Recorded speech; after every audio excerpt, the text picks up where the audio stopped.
তো দক্ষিণবঙ্গের বিভিন্ন জায়গায় এই ধর্মঘট হচ্ছে, তো উত্তরবঙ্গের কি পরিস্থিতি শিলিগুড়িতে? মানে উত্তরবঙ্গে তো এখন সব মানে আমাদের সাথে একটু কমিউনিকেশন গ্যাপের জন্য হয় না। আমাদেরও উচিত ছিল এটা বন্ধ করে দেওয়া। নেক্সটে তো আমাদেরও ভাবতে হবে এটা নিয়ে, কেন পুলিশের জুলুম মানে লাগাম ছাড়া হয়ে যাচ্ছে। আমার মনে হয় আমাদের মুখ্যমন্ত্রী মাননীয় মমতাদি এটা নিয়ে ভাবলে ভালো হয়। মানে পুলিশের এত মানে গাড়ির প্রতি এতই নজর, ট্রাফিক কন্ট্রোলের চেয়ে ওই গাড়ি ধরার প্রতি নজর বেশি। সিপিকগুলোকে রেখে দিচ্ছে, মানে ওই কুকুর বিড়ালের মতো চুপচাপ লুকায় থাকে, যাতে গাড়ি দেখে আগে গাড়ির নম্বরটা কী আছে বা গাড়িতে কি কেস দেওয়া যেতে পারে। গাড়ির কাগজপত্র ঠিক থাকলেও ওকে হ্যারেসমেন্ট করবে, যে টাকা দিতে লাগবে, নাহলে গাড়ি যেতে দেবো না, সকাল সকাল বইনি খারাপ হয়ে যাচ্ছে, এরকমভাবে না যাচ্ছেতাইভাবে করে। কিন্তু আমাদের কমিশনারের এখানে হয়তো উপর মহলে হয়তো এই জিনিসটা যাই না, নিচু লেভেলে এত সংগঠিত পুলিশের ট্রাফিকরা, মানে ওনাদের টাকা লাগে।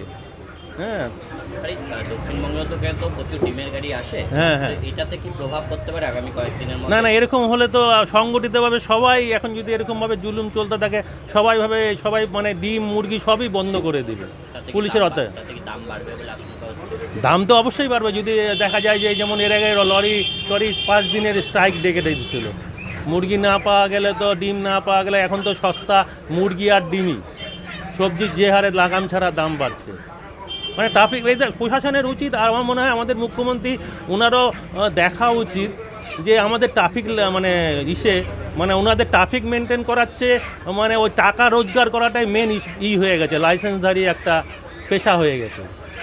আপনার নাম? তন্ময় সাহা।